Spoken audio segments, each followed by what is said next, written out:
following program is from NET, the National Educational Television Network.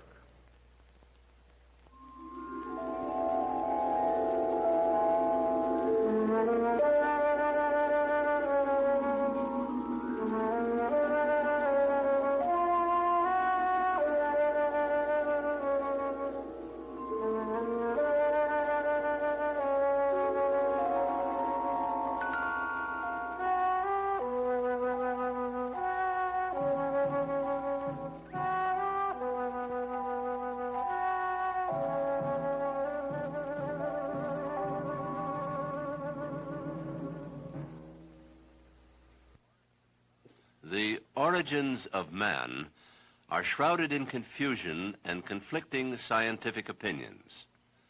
The physiological background of Homo sapiens and when they appeared are still unanswered questions. Major anthropological finds during the past 20 years are providing new clues to solve these mysteries. To discuss them, here's Dr. William White Howells, Professor of Anthropology at Harvard University.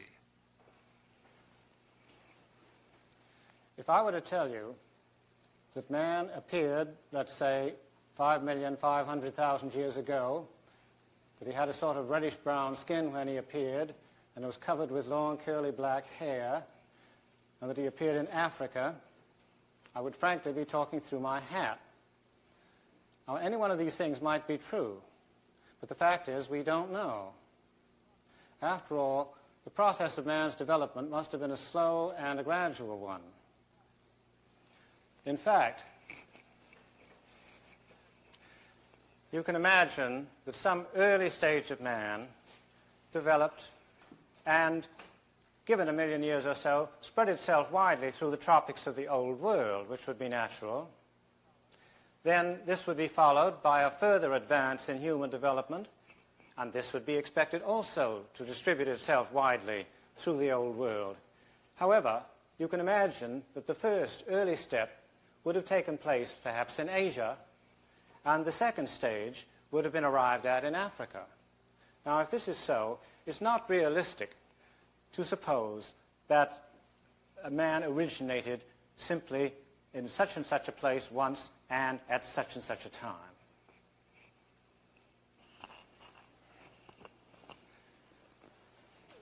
Well, let's start over again. Darwin and Huxley, 100 years ago, knew nothing about human evolution, excepting the fact that it had taken place. They were, after all, in the position of a man who knew that the earth was round but had never sailed around it. Darwin knew that our really close relatives were the anthropoid apes, and that we must have had a common ancestor with them. This, however, gave rise to the popular idea of a missing link, something halfway between a man and a chimpanzee. In fact, the German naturalist Haeckel even invented such a creature and named him Pithecanthropus ailalis, or speechless ape man.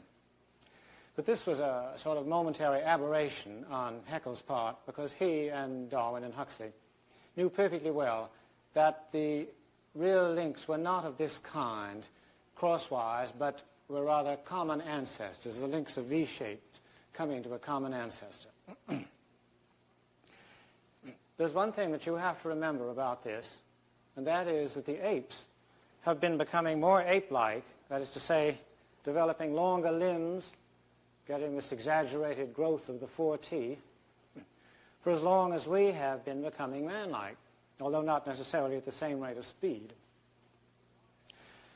If Darwin and Huxley didn't know much about human evolution, and in fact had no evidence, the same is not true today. There is a great deal of evidence now, and it all falls satisfactorily into place. This is not to say that we have by any means a complete picture, or that there aren't very large gaps. Therefore, it's probably best to look in general at what we know and at what we don't know, instead of trying to give big, simple answers as to when or where man appeared. The actual fossil evidence for man's evolution all falls into the Pleistocene, or Ice Age. This is the period during which the climate fluctuated rather drastically from warm to cold about half a dozen times. And it's believed that this took place, that this occupied perhaps 1.5 million years, although the precise beginning of this is not too well known at the moment. However this may be, we have, during this period, quite a number of human fossils, some of them discovered as long ago as the last century, and therefore familiar to many people. Now here are a few of them, compared with the skull of a man of today, with his rather delicate, light face. This is a cast of the skull of Rhodesian man. His very heavy brow ridges, his long, crude face. This is a cast of one of the Neanderthal men, also a rather low, heavy head and a long face. One of the many specimens of Neanderthal men known from all over the western part of the Old World, Europe, North Africa, and the Near East, even parts of Siberia. These two lived relatively recently as things go. They lived in the range of about 40 to 100,000 years ago.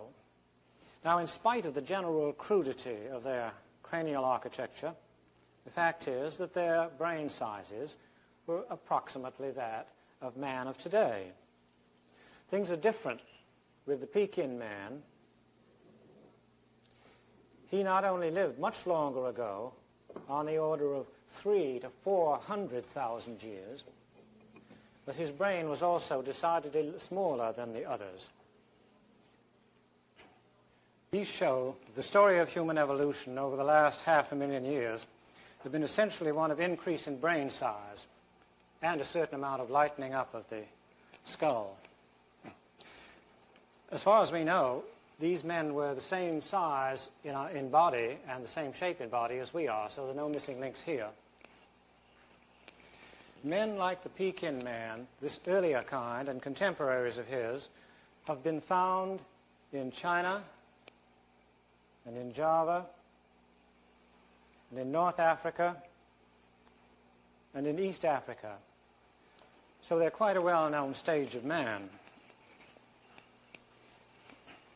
However, these finds don't take us far toward actual origins, and for a long time there was no idea of who the forerunners of these early men might be.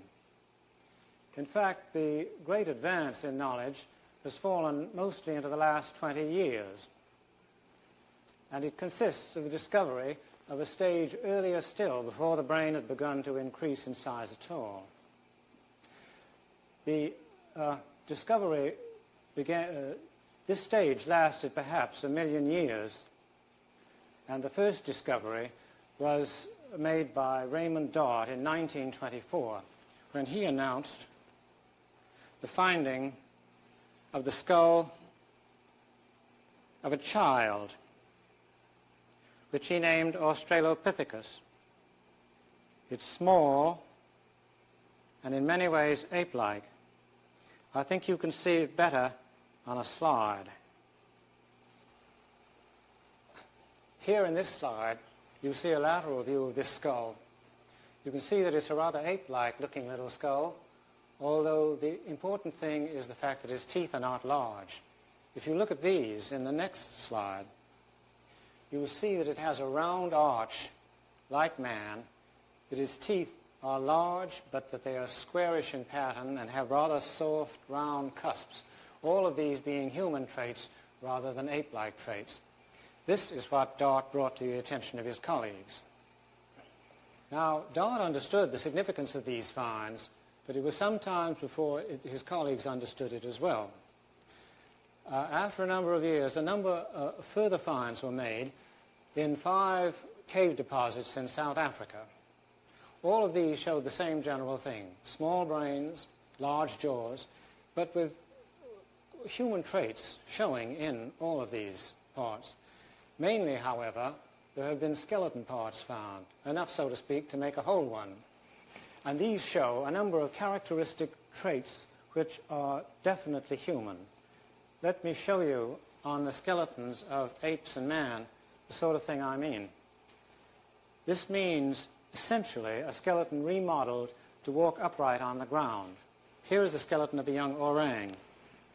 The foot has long toes and a short, opposable great toe, nothing in the way of an arch, and rather small legs, and a long pelvis. If you compare that to the same thing in man, you see a foot without an opposable great toe, with a good, compact, strong arch, with long, heavy legs, a compacted pelvis, and a curve in the lower spine, which enables the top of the body to be held erect on the pelvis.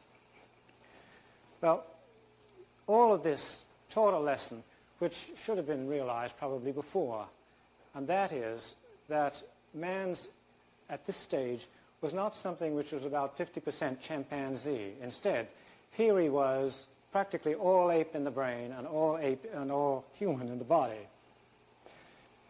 This, in turn, shows that the secret of man is not his brain so much as his gait, a change from the combination of shuffling on the ground and swinging in the trees, in the case of the apes, to well-established upright walking on the ground, which is the real characteristic of human beings.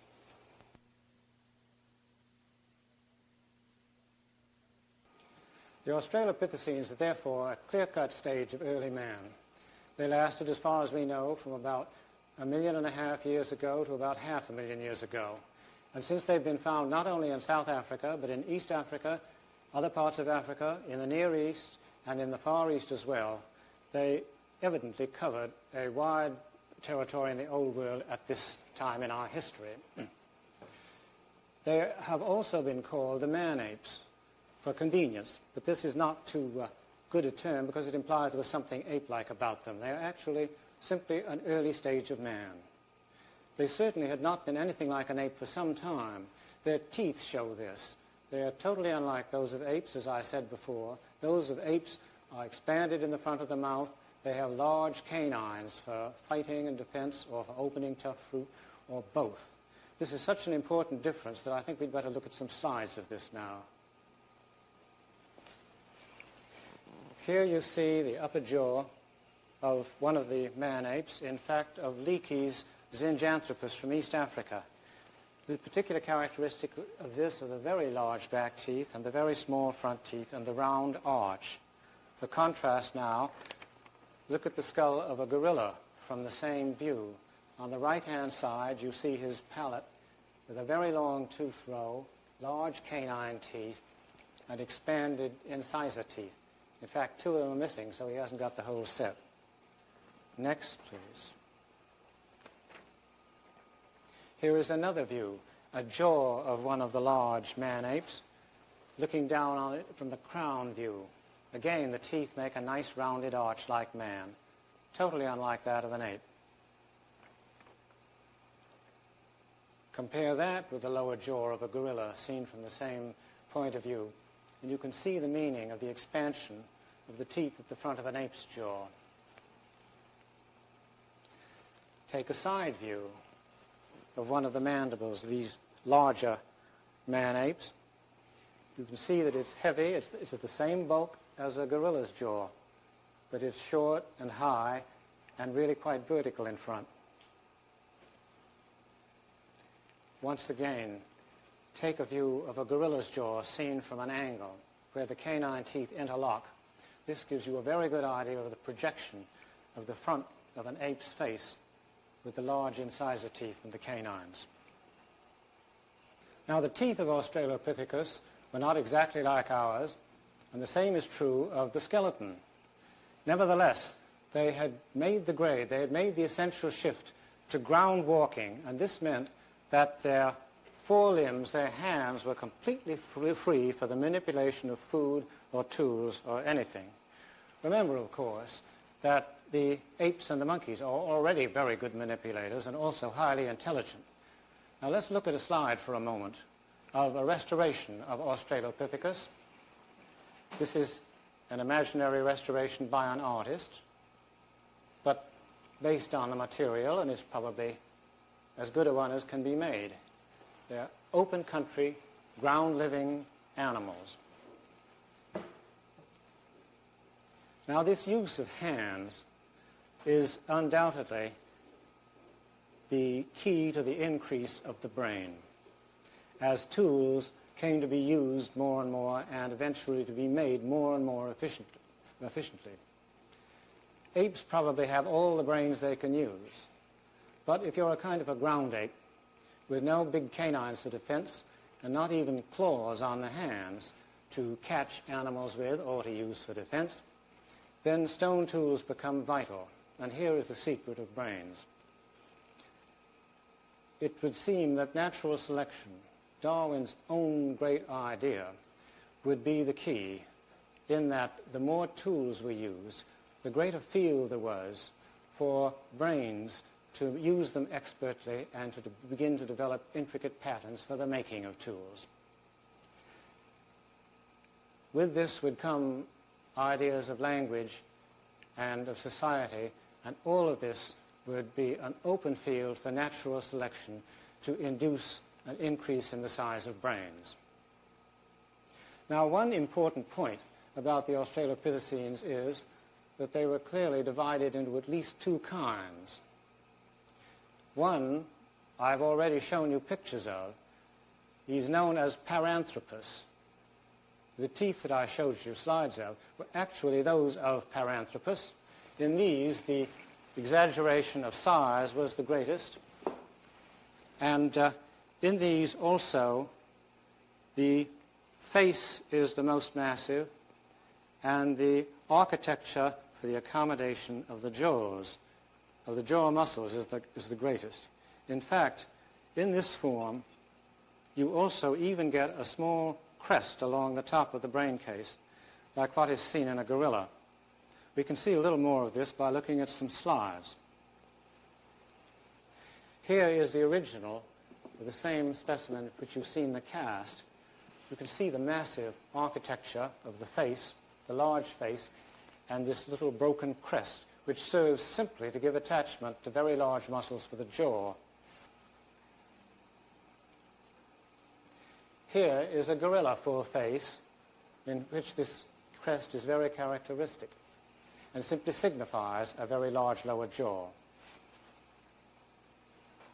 Here is a view of this same specimen of Paranthropus, showing the crest and the same kind of a face, which does not mean that he is gorilla-like. Here is the other kind, which is known as Australopithecus proper. In these, the teeth were rather more like our own, and the cranium itself, the brain case, is of quite a different shape, perched higher above the jaw and the face. Here, finally, is one more of the Paranthropus variety. This is actually Leakey's Zinjanthropus from East Africa, which is the most extreme of this branch of the Australopithecines. It has the same crest along the top, the same massive facial architecture. Nevertheless, it belongs with the other apes, the man-apes from South Africa. The other branch of the Australopithecines is known as Australopithecus proper. These were smaller, apparently actually of pygmy size in the body. Their teeth were somewhat more like ours today, and there were signs that they were eating meat, although this is not something we can be certain of. Now, there's a certain amount of confusion related to these names, Paranthropus, Australopithecus, and Zinjanthropus. They are all Australopithecines. They're all the same kind of animal. Nevertheless, there are these anatomical distinctions, and there is the suspicion that Paranthropus was a big vegetarian and that Australopithecus was a little meat-eater.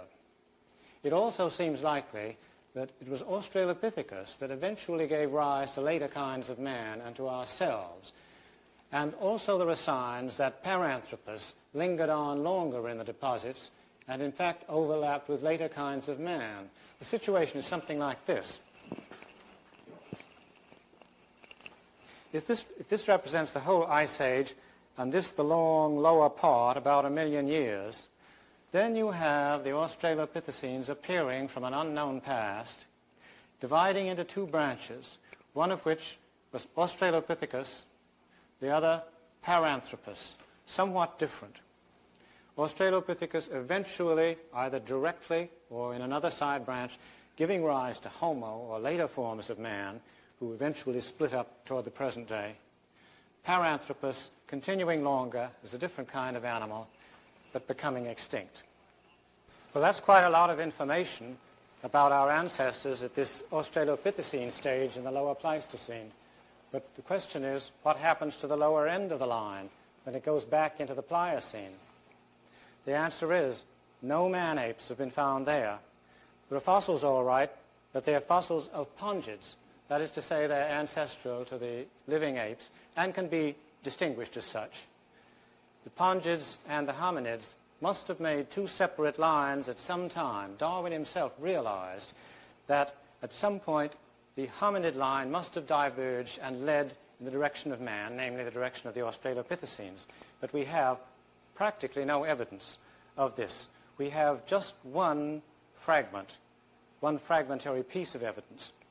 A fossil jaw was found in India in 1915 of Pliocene date. It was named Ramapithecus because it was assigned to the pongids, but at the same time it was noted that it had a short face and rather hominid teeth.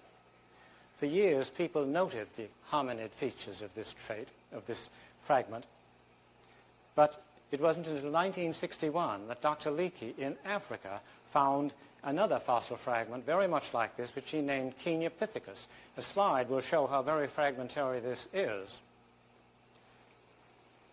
It has only a couple of teeth, and it has a sort of a loose canine, but it's quite possible to see that the canine tooth is short, and also it can be seen where the cheekbone fits into the jaw, showing that the face was short.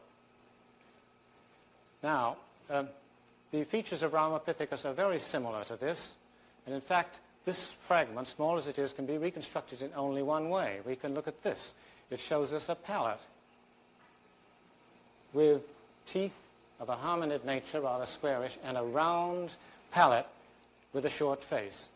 Now, this has been studied intensively lately by Dr. Simons at Yale, who is satisfied that this and a few other fragments he has found in old collections are really of a hominid creature and not pongid at all. We therefore have a sort of near ape which nevertheless has distinct hominid features, so much so that it shows that at the time it existed, the split from the pongids had already occurred. Now, the date of all these fragments is the early Pliocene, about 15 million years ago.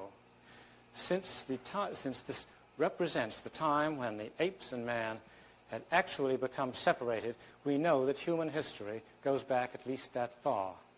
At the moment, that's all we can say. But give us another 100 years.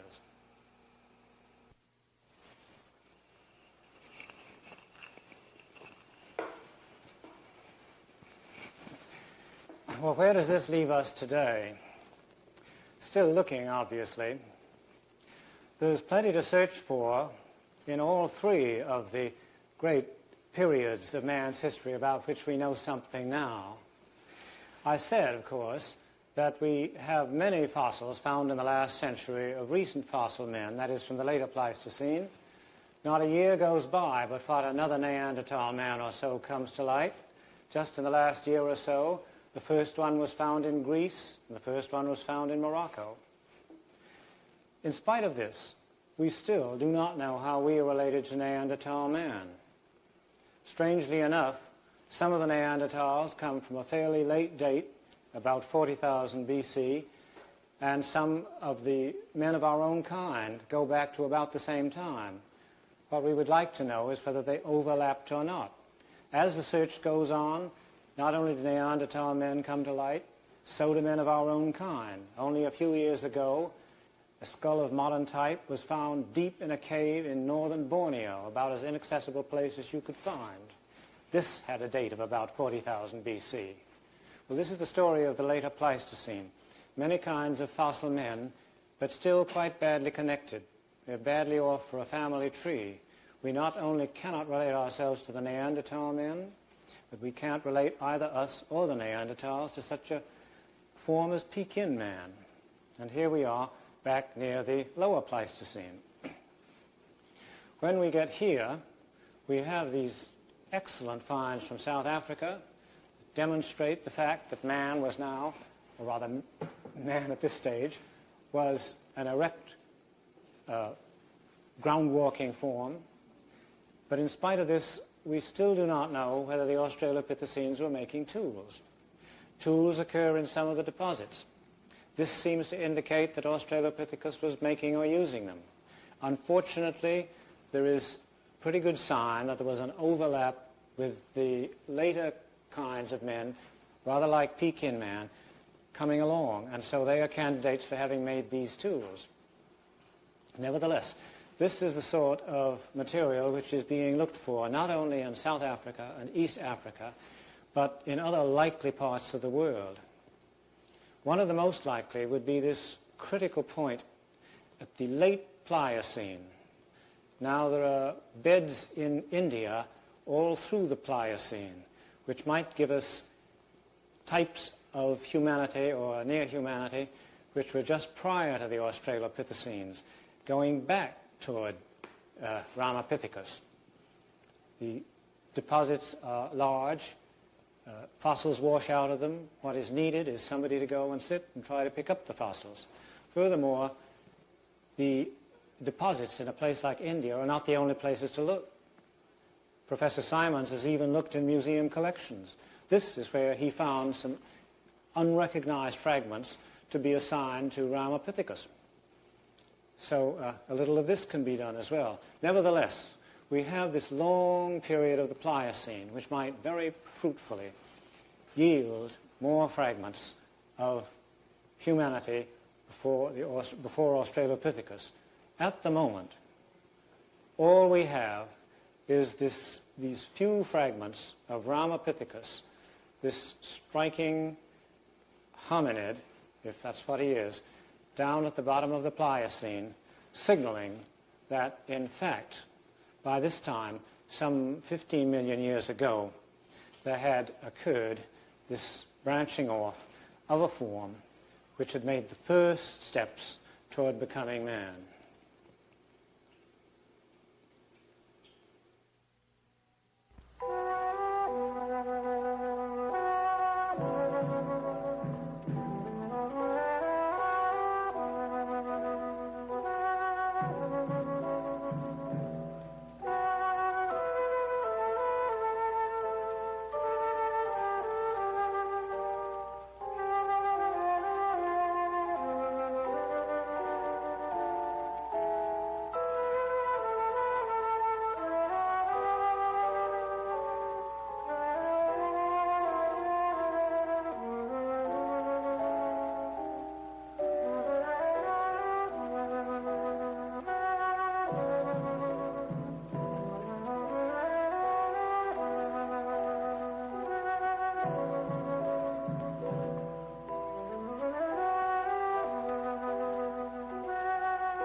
This is NET, the National Educational Television Network.